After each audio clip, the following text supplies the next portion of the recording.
विद्यार्थी भाइ बहिनीहरू, अनक मिडियाको सहकार्यमा नेपाल भाषा एकाडेमीबाट प्रसारण भइरहेको नेवा एफएम 106.6 मेगाहर्जको रेडियो तरङ्गमा यहाँहरूलाई हार्दिक स्वागत छ। कृतिपुर नगरपालिकाद्वारा सञ्चालित रेडियो शिक्षा कार्यक्रम लिएर आज पनि म मङ्गल माध्यमिक विद्यालयको विज्ञान शिक्षक लोचन भट्टराई तपाईहरूको रेडियो सेट सामु उपस्थित भइसकेको छु। विद्यार्थी भाइ बहिनीहरू, तपाईहरूले कक्षा 8 को विज्ञान विषयको रेडियो शिक्षा पाठ हरेक हप्ताको बुधबार बिहान 7:30 बजेबाट 8:30 सम्म सुन्न सक्नुहुनेछ भने यस कार्यक्रमको पुनः प्रसारण साँझ 6 बजे सुन्न सक्नुहुनेछ। भाइ बहिनीहरू, कोरोना भाइरसको संक्रमण झन बढ्दै गइरहेकोले विद्यालय खुल्ने कुरा समेत अनिश्चित बन्दै गइरहेको छ। त्यसैले तपाईहरूले रेडियो, टिभी लगायतका वैकल्पिक शिक्षालाई आत्मसात गर्दै लगनशील भएर अध्ययन कार्यमा अगाडि बढ्नुहुन अनुरोध गर्दछु। भाइ बहिनीहरू, अघिल्लो हप्ता हामीले ब्याक्टेरियाको बारेमा अध्ययन गर्यौं। आज हामी फन्जाई अथवा फङ्गाई र बिरुवामा अथवा बिरुवाका विभिन्न भागको रूपान्तरण, modification of different parts of plant को बारेमा अध्ययन गर्नेछौँ। भाइ बहिनीहरू, आजको यस रेडियो शिक्षा कार्यक्रमको पहिलो खण्डमा हामी फन्जाई, जसलाई हामी फङ्गाई पनि भन्छौँ, र यसको सामान्य परिचय तथा विशेषता, क्यारेक्टरिस्टिक्सको बारेमा छलफल गर्नेछौँ। भाइ बहिनीहरू, तपाईहरूले च्याउ, मसरुम देख्नुभएकै होला, होइन त? ल भन्नुहोस् त, यो कस्तो कस्तो कलरको हुन्छ? हो, ठिक भन्नुभयो। तपाईहरूले भन्नुभयो जस्तै च्याउ कुनै सेतो, कुनै खैरो त कुनै कलेजी कलरको पनि हुन्छ। त्यस्तै अन्य विभिन्न कलरको च्याउ पाइन्छ। तर भाइ बहिनीहरू, तपाईहरूले कहिल्यै हरियो अथवा ग्रीन कलरको च्याउ देख्नुभएको छ? पक्कै पनि छैन होला। किनभने भाइ बहिनीहरू, च्याउ हरितकण अथवा क्लोरोफिल नभएको बिरुवा हो। हरितकण नभएकोले यसले आफ्नो खाना पनि आफै बनाउँदैन। त्यस्तै गरी भाइ बहिनीहरू, तपाईहरूले पकाएको खानेकुरा अथवा ब्रेड केही दिनसम्म राख्दा त्यसमा सेतो ढुसी, मोल्ड पलाएको पनि देख्नुभएकै होला। यो पनि एक प्रकारको फङ्गाई अथवा फन्जाई नै हो। यसरी भाइ बहिनीहरू, फन्जाई भनेको हरितकणविहीन वनस्पति हुन्। फन्जाई भनेको के रहेछ त? फन्जाई भनेको हरितकणविहीन वनस्पति हुन्। Fungi are non chlorophyll thallophytes. Fungi are non chlorophyll thallophytes. यिनीहरू कुनै एककोषीय युनिसेलुलर हुन्छन्। जस्तै मर्चा, यसलाई हामी इस्ट भन्छौँ। मर्चा अथवा इस्ट भनेको एककोषीय फन्जाई हो, जसले चिनी, सुगरसँग प्रतिक्रिया गरी अल्कोहल र कार्बन डाइअक्साइड बनाउँछ। भाइ बहिनीहरू, तपाईहरूले अल्कोहल अर्थात् रक्सीको घरेलु उत्पादन त देख्नुभएकै होला। यसरी रक्सीको अथवा अल्कोहलको घरेलु उत्पादन गर्दा गहुँ तथा कोदोमा केही मात्रामा चिनी राखी त्यसमा मर्चा पनि राखिन्छ। किनभने मर्चा अथवा इस्टले चिनीसँग प्रतिक्रिया गरी अन्नलाई अल्कोहल अथवा रक्सीमा परिवर्तन गर्ने गर्दछ। त्यसै गरी कुनै फन्जाई बहुकोषीय अथवा मल्टिसेलुलर पनि हुन्छन्। यो त भाइ बहिनीहरूलाई थाहा छँदैछ। यसको उदाहरणमा हामी च्याउ अथवा मसरुमलाई लिन सक्छौँ। मसरुम के रहेछ त? मसरुम भनेको भाइ बहिनीहरू एउटा मल्टिसेलुलर फङ्गाई हो। त्यस्तै गरी हरितकण अथवा क्लोरोफिल नभएकोले फन्जाईले आफ्नो खाना आफै बनाउन सक्दैनन्। त्यसैले धेरैजसो फन्जाई अन्य बिरुवामा टाँसिएर रहन्छन् र तिनै बिरुवाको खाना सोसेर लिन्छन्।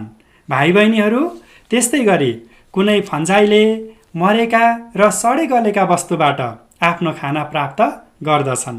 यस प्रकारका फन्जाईलाई हामी के भन्छौँ त? यस प्रकारको फन्जाईलाई हामी मृतोपजीवी अथवा स्याप्रोफाइट भन्छौँ। स्याप्रोफाइट भनेको के रहेछ त? भाइ बहिनीहरू, स्याप्रोफाइट भनेको त्यस्ता फन्जाईहरू हुन् जसले मरेका र सडेका वस्तुहरूबाट आफ्नो खाना प्राप्त गर्दछन्। फन्जाई अथवा फङ्गाई cannot prepare their own food due to the absence of chlorophyll. They get their food from dead and decaying organic matter.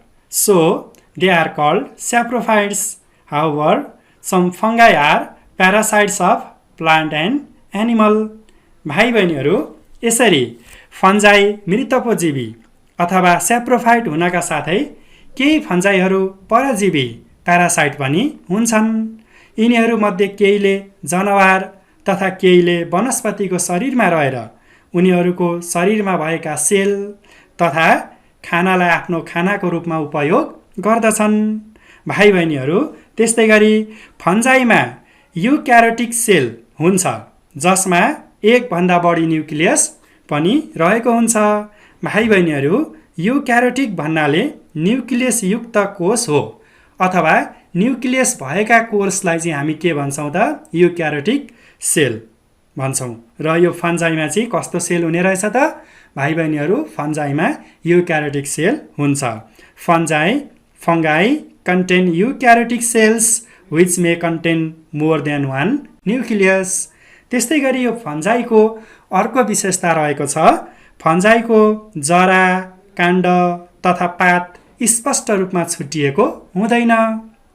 भाइ बहिनीहरू, च्याउ मसरुमलाई हेरौँ त, के यसमा स्पष्टसँग जरा, काण्ड तथा पात छुट्टिएका हुन्छन् त? तपाईहरूले देख्नुभएकै होला। मसरुमको जरा, काण्ड तथा पात हुँदैन, हामीले छुट्याउन सक्दैनौँ। अवश्य पनि यसको चाहिँ के हुँदैन त? जरा, काण्ड तथा पात हुँदैन। यसरी फन्जाइको स्पष्टसँग जरा, काण्ड तथा पात नछुट्टिने भएकोले अथवा नछुट्टिएकोले यसको बडीलाई हामी थालस बडी भन्छौँ। र यसरी भाइ बहिनीहरू, थालस भनेको चाहिँ के रहेछ त भन्दाखेरि कुनै पनि प्लान्टको स्पष्टसँग जरा, काण्ड तथा पात छुट्टिएको छैन भने यस्तो बडीलाई हामी थालस बडी र यस प्रकारका प्लान्टहरूलाई चाहिँ हामी थालोफाइट्स पनि भन्छौँ। The plant body of fungi is thallus, that means without root, stem and lives.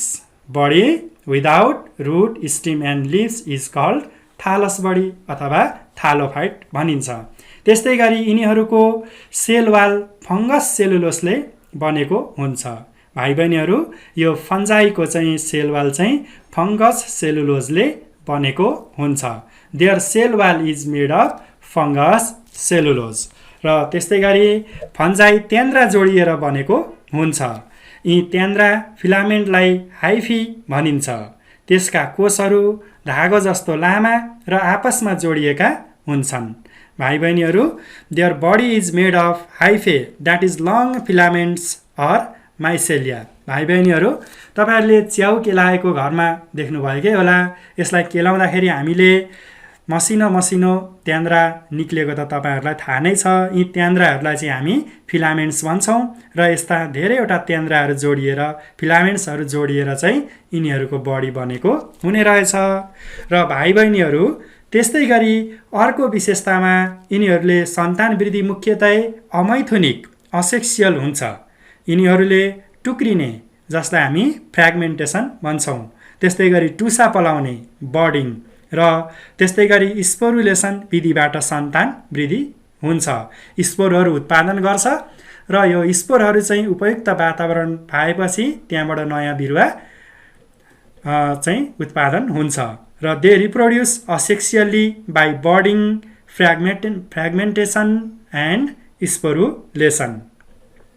भाइ बहिनीहरू, फन्जाइलाई हामीले उपयोगी प्लान्टको रूपमा समेत लिन्छौँ, तर फन्जाइका धेरै फाइदाका साथै केही हानिकारक गुणहरू समेत रहेका छन्।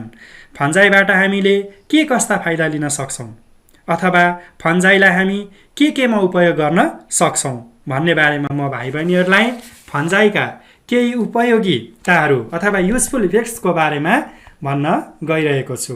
भाइ बहिनीहरू, 1 नम्बरमा छ, फन्जाइले मृत वस्तुलाई टुक्र्याउने तथा आफ्नो खानाको रूपमा प्रयोग गर्ने भएकोले माटोको उर्वरा शक्ति बढाउनका साथै वातावरणीय पुनर्चक्रमा सहयोग गर्दछ।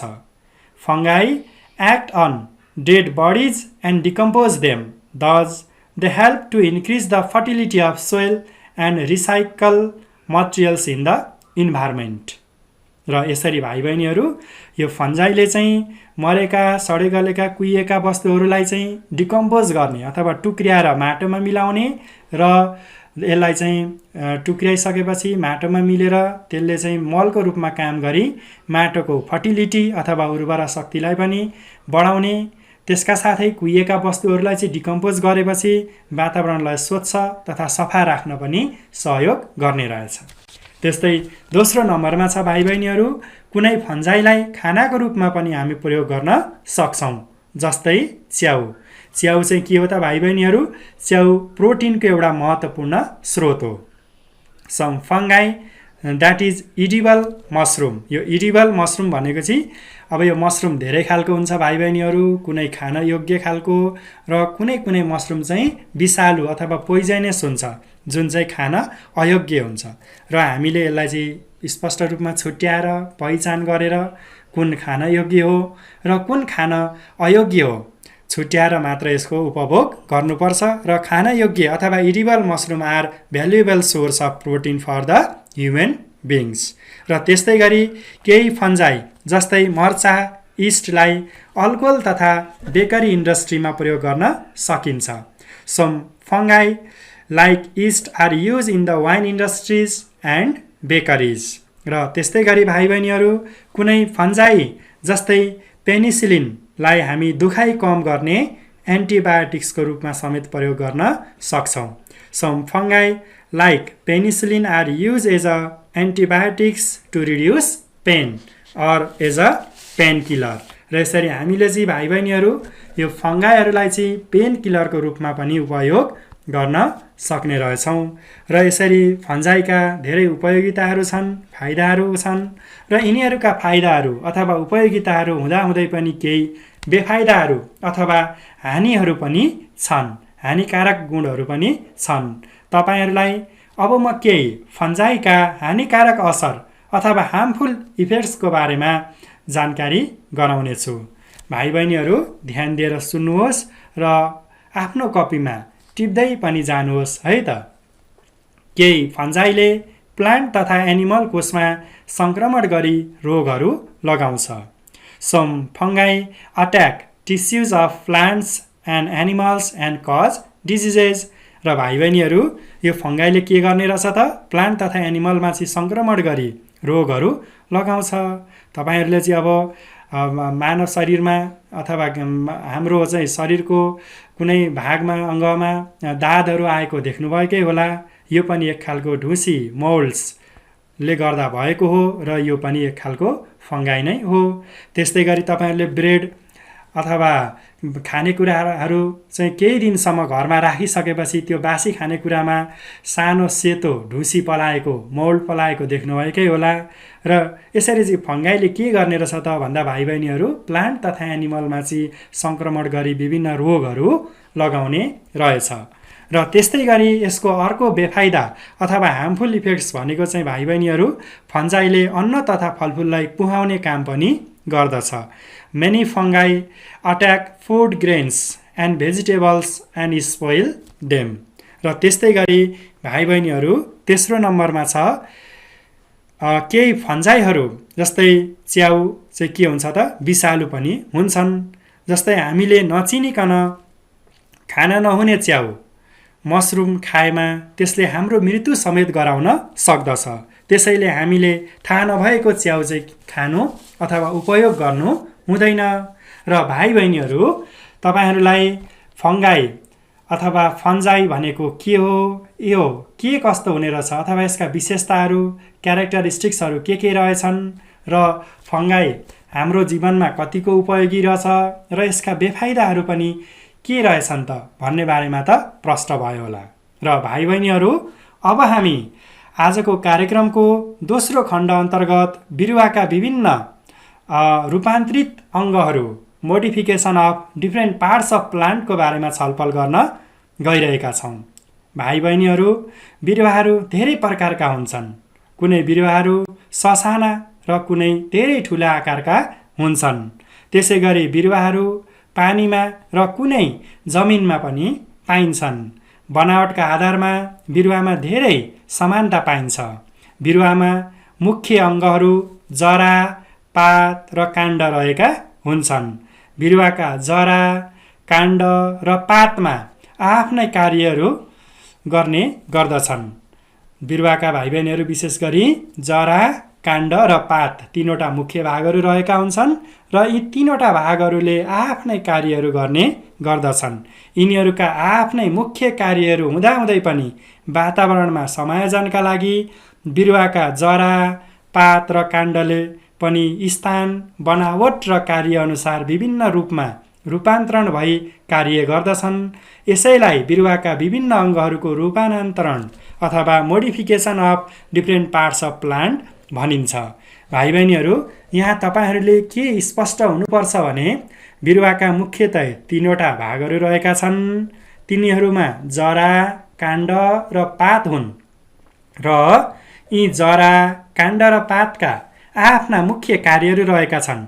जस्तै जराको काम बिरुवालाई अड्याउने, त्यस्तै गरी पातको काम चाहिँ भाइ बहिनीहरू बिरुवाको पातको काम मुख्यतः के हो त खाना उत्पादन गर्ने, स्टार्च बनाउने र यिनीहरूको यो मुख्य काम गर्नुको साटो कहिलेकाहीँ वातावरणमा समायोजन हुनको लागि बिरुवाका यी जरा, पात र काण्डले आफ्ना मुख्य कार्यका साथै अन्य कार्य पनि गरिरहेका हुन्छन्। जस्तै पातले चाहिँ खाना उत्पादन गर्ने यसको मुख्य काम हो, तर खाना उत्पादनको साटो कहिलेकाहीँ पातले चाहिँ बिरुवालाई पानीमा तैराउन सहयोग गर्ने, त्यसै गरी जराले चाहिँ बिरुवालाई अड्याउने काम गर्छ। भाइ बहिनीहरू, यसको मुख्य काम, जराको मुख्य काम बिरुवालाई अड्याउने काम हो। तर बिरुवालाई अड्याउनुको साटो कहिलेकाहीँ यो जराले चाहिँ खाद्यान्न स्टोर पनि गरिरहेको हुन्छ। जस्तै मुलाको जरा हेर्नुहोस् त भाइ बहिनीहरू, जुनले चाहिँ मुलाको बिरुवालाई जुन अड्याउने काम पनि गर्छ र त्यसले खाद्यान्न स्टोर पनि गर्छ। यो मुलाको मुख्य काम भनेको त मुलाको जराको चाहिँ जुन मुख्य काम भनेको बिरुवालाई अड्याउने हो, तर अड्याउनुको साथै यसले के गर्यो त खाद्यान्न पनि स्टोर गर्यो। यो खाद्यान्न स्टोर गर्नु चाहिँ के हो त वातावरणमा समायोजनका लागि यसले गरेको फरक कार्य हो। र यो फरक कार्य जुन बिरुवाका जरा, काण्ड र पात मुख्य अङ्गहरू हुन् र यिनीहरूको आफ्ना मुख्य कार्यहरू छन्, तर कहिलेकाहीँ मुख्य कार्यका सँगसँगै यिनीहरूले अन्य कार्यहरू पनि गर्दछन्। जस्तै खाद्यान्न स्टोर गर्ने, त्यस्तै गरी भाइटल फङ्सन अथवा जीवन प्रक्रियाहरू गर्ने तथा बिरुवालाई सपोर्ट दिने यस्ता कार्यहरू पनि गर्दछन्, जुन चाहिँ यिनीहरूको मुख्य कार्यमा पर्दैनन्। र यस्ता कार्यहरू गर्न चाहिँ यिनीहरू केही परिवर्तन हुन्छन्। यिनीहरूको रूपमा, आकार, बनावटमा केही परिवर्तन भएर चाहिँ यस्ता कार्यहरू गर्दछन् र यसैलाई नै बिरुवाको चाहिँ के भनिन्छ त भाइ बहिनीहरू रूपान्तरण भनिन्छ।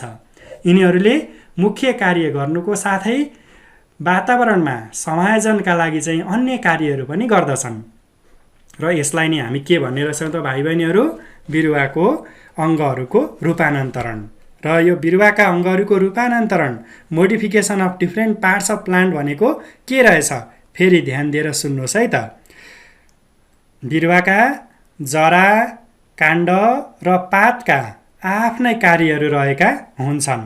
यिनीहरूका आफ्नै मुख्य कार्यहरू हुँदाहुँदै पनि वातावरणमा समायोजनका लागि बिरुवाका जरा, पात र काण्डले पनि स्थान, बनावट र कार्यअनुसार विभिन्न रूपमा परिवर्तन भई कार्य गर्दछ।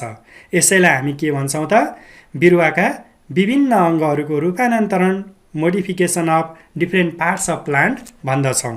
र भाइ बहिनीहरू, the root, stem and leaves of plant perform certain function. Beside these functions, the root, stem and leaves of different plants are modified to perform various functions and adapt in their habitat. This process is called modification of the parts of plants. The root, stem, and leaves of plants perform certain functions. Beside these functions, the root, stem, and leaves of different plants are modified to perform various functions and adapt in their habitat. This process is called modification of the different parts of plants. भाइ बहिनीहरू, यस पाठमा हामी बिरुवाका जरा, काण्ड तथा पात र यिनीहरूको स्थान, बनावट र कार्यअनुसार कसरी रूपान्तरण हुन्छन् यसबारेमा अध्ययन गर्नेछौँ। सर्वप्रथम हामी जराको रूपान्तरण अथवा मोडिफिकेसन अफ रुटको बारेमा छलफल गर्नेछौँ।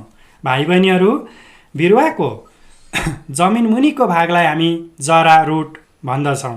यसको रङ प्राय सेतो, खैरो र हल्का पहेँलो हुन्छ। भाइ बहिनीहरू, तपाईहरूले अघिल्लो कक्षामा क्लास 7मा अथवा 6मा नै पढिसक्नु भएको छ। जरा मुख्यतः दुई प्रकारका हुन्छन्। ती हुन् मूल जरा प्रणाली ट्यापरुट सिस्टम र अर्को चाहिँ गुच्छे जरा प्रणाली अथवा फाइबरस रुट सिस्टम। भाइ बहिनीहरू, बिरुवाहरूले वरिपरिको वातावरणमा हुर्कन तथा बढ्नका लागि आफ्ना साधारण अङ्गहरूको बनावटलाई विभिन्न रूपमा बदल्छन् र त्यही अनुरूप फरक कार्य गर्दछन्। बिरुवाको जरामा रूपान्तरण पनि मुख्यतः 3 कार्यका लागि भएको हामी पाउँदछौँ। बिरुवाको जरा चाहिँ मुख्यतः 3वटा कार्यको लागि चाहिँ रूपान्तरण हुने रहेछ।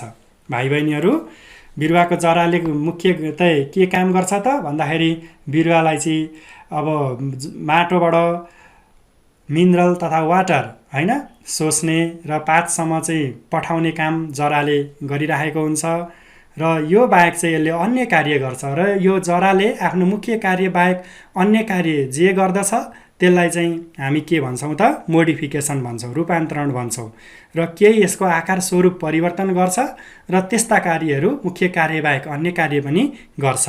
जस्तै बिरुवाले चाहिँ जमिन मुनिबाट मिनरल्स तथा वाटरहरू चाहिँ एब्जर्ब गर्नुको साथै अन्य के काम गर्ने रहेछ त, ती कार्यहरू नै यसको चाहिँ के हो त मोडिफिकेसन हो।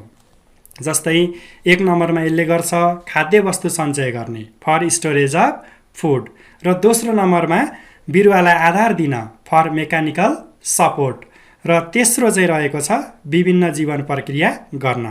बिरुवाको जराको चाहिँ मोडिफिकेसन के कार्यको लागि हुने रहेछ त भाइ बहिनीहरू? जम्मा 3वटा कार्यको लागि हुने रहेछ।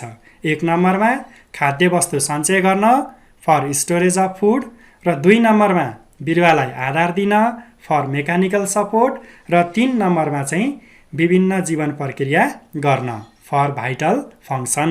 र अब हामी यिनीहरूलाई एक गरी अध्ययन गर्नेछौँ। र 1 नम्बरमा खाद्य वस्तु सञ्चय गर्न अथवा फर स्टोरेज अफ फुड। भाइ बहिनीहरू, तपाईहरूले मुला, गाजर, गान्टे मुला खानुभएकै होला। वास्तवमा हामीले मुला, गाजर र गान्टे मुलाको जुन भाग खान्छौँ त्यो भाग नै यिनीहरूको जरा हो र यो जरा नै विभिन्न भागमा रूपान्तरित भई खाद्यवस्तु सञ्चय गर्दछ। उदाहरणको लागि मूल जरा ट्यापरुटको रूपान्तरणलाई हामी लिन सक्दछौँ। जस्तै उदाहरणसहित म ट्यापरुटको रूपान्तरण चाहिँ कसरी भएको छ यो बारेमा भन्नेछु। र जस्तै मुलाको यो ट्यापरुट हो भाइ बहिनीहरू। मुलाको बिचको भाग फुलेको र तलमाथिको भाग साँगुरिएको हुन्छ र यसले खाद्यान्न स्टोर गर्दछ। त्यस्तै गान्टे मुला टर्निपको रूपान्तरण हुँदा माथिल्लो भाग गोलो फुलेको र तल्लो भाग चाहिँ भाइ बहिनीहरू साँगुरिएको हुन्छ। र त्यसै गरी गाजर, क्यारोटमा पनि माथिल्लो भाग फराकिलो र तल्लो भाग चाहिँ तिखारिएको हुन्छ।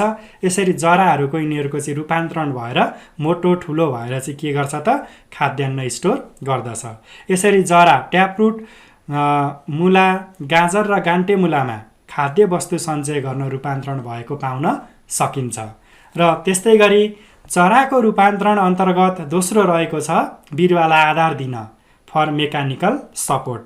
बिरुवालाई अड्याउनको लागि, बिरुवालाई चाहिँ अड्याउनको लागि पनि भाइ बहिनीहरू यो जराको चाहिँ रूपान्तरण भएको हुन्छ। भाइ बहिनीहरू, तपाईहरू बर वा पिपलको चौतारीमा बस्नुभएकै होला। बरको रुखका हाँगाबाट जमिनतिर जरा आएको देख्नुभएकै होला। यसले ठुलो बरको रुखलाई अड्याउन मद्दत गरेको हुन्छ। कहिलेकाहीँ बरको रुखको वरिपरि धेरै जराहरू आई जमिनतिर गएको हुन्छ। बाँसको काण्डबाट पनि जराहरू आई जमिनतिर गएको हुन्छ। यसले खम्बा जस्तो आकृति दिन्छ। त्यसै गरी मकै, उखु जस्ता वनस्पतिमा जमिन माथिको काण्डबाट चारैतिर जराहरू निस्केर जमिन मुनि गएका हुन्छन्। कुनै बिरुवाका जराहरू लहरा जस्तै भएर अन्य बिरुवामाथि चढेर जान्छन्। भाइ बहिनीहरू, यसरी जराहरू विभिन्न रूपमा रूपान्तरण भई बिरुवालाई आधार सपोर्ट दिएका हुन्छन्। र त्यसै गरी जराको रूपान्तरण अन्तर्गत तेस्रो नम्बरमा रहेको छ विभिन्न जीवन प्रक्रिया गर्न, फर भाइटल फङ्सन। भाइ बहिनीहरू, जीवन प्रक्रिया अर्थात् भाइटल फङ्सन भन्नाले सजीवमा नभई नहुने प्रक्रिया जस्तै श्वास प्रश्वास, ब्रिथिङ, प्रकाश संश्लेषण, फोटोसिन्थेसिस आदि पर्दछन्। भाइ बहिनीहरू, कुनै बिरुवाका जराहरू रूपान्तरण भई श्वास प्रश्वास गर्ने तथा प्रकाश संश्लेषण प्रक्रियामा समेत भाग लिन्छन्। जस्तै केही परजीवी वनस्पतिमा अथवा वनस्पतिको खाना सोसेर लिने जराको विकास भएको हुन्छ। धापिलो क्षेत्र मर्सी प्लेसमा हुर्कने बिरुवाको जरा जमिनमाथि आई श्वास प्रश्वास गर्न मद्दत गर्दछ। त्यस्तै गरी केही बिरुवाहरूको काण्डबाट निस्केको जरामा हरितकण हुन्छ। यिनीहरूले प्रकाश संश्लेषण क्रिया फोटोसिन्थेसिस गर्दछ। केही पानीमा हुने बिरुवाका जराहरूले पानीमा तैरिन मद्दत गर्दछ। तिनीहरूमा हावा सञ्चय गर्ने अङ्गहरू हुन्छन्, जस्तै हाइड्रिला, जलकुम्भी आदि। र यसरी भाइ बहिनीहरू, बिरुवाको जराहरूले चाहिँ मोडिफाई भएर रूपान्तरित भएर केही भाइटल फङ्सनहरू अथवा जीवन प्रक्रियाहरू पनि गर्ने रहेछ। र त्यस्तै गरी भाइ बहिनीहरू, यसरी बिरुवाको जराको रूपान्तरण मुख्यतया निम्न कार्यको लागि हुने रहेछ। 1 नम्बरमा खाद्य वस्तु सञ्चय गर्न, फर स्टोरेज अफ फुड। त्यस्तै गरी दोस्रो नम्बरमा बिरुवालाई आधार दिन, फर मेकानिकल सपोर्ट। र तेस्रो नम्बर रहेको छ विभिन्न जीवन प्रक्रिया गर्न, फर भाइटल फङ्सन। र जराको रूपान्तरणपछि अब हामी काण्डको रूपान्तरण, मोडिफिकेसन अफ स्टिमको बारेमा अध्ययन गर्नेछौँ। भाइ बहिनीहरू, बिरुवाको जमिनमाथिको भाग काण्ड हो।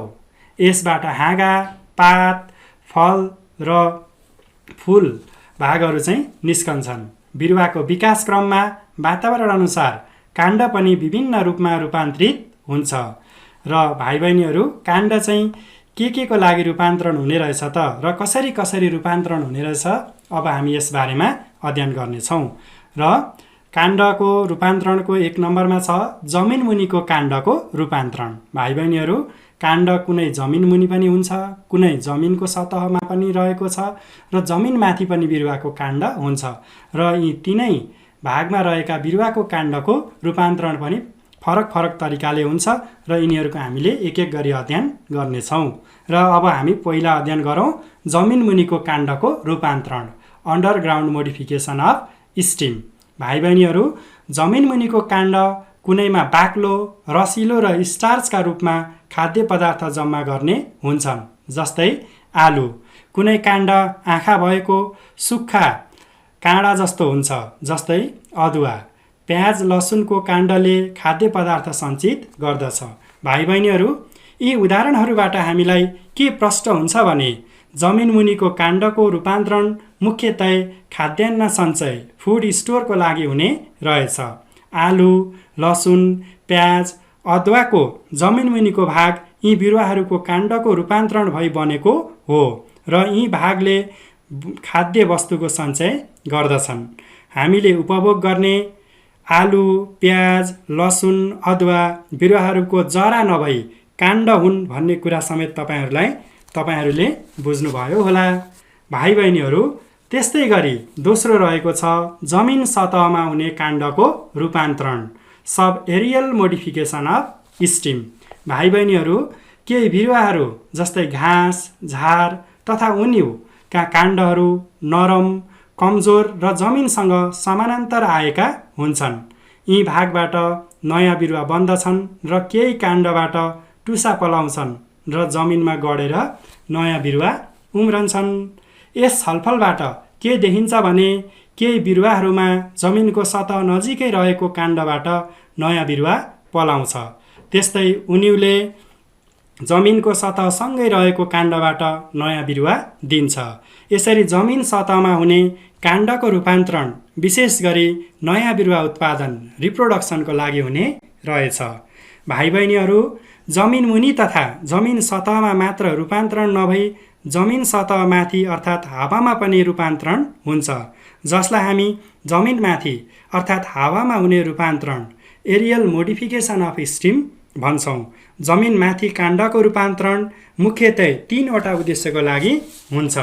भाइ बहिनीहरू, 1 नम्बरमा छ बिरुवालाई आधार दिन अथवा सपोर्ट दिन, र त्यस्तै गरी दोस्रो नम्बरमा छ टु प्रोटेक्ट प्लान्ट, बिरुवालाई सुरक्षा प्रदान गर्न, र तेस्रो नम्बरमा रहेको छ भाइ बहिनीहरू to store food and water, अथवा खाद्यान्न तथा पानी चाहिँ सञ्चय गर्न।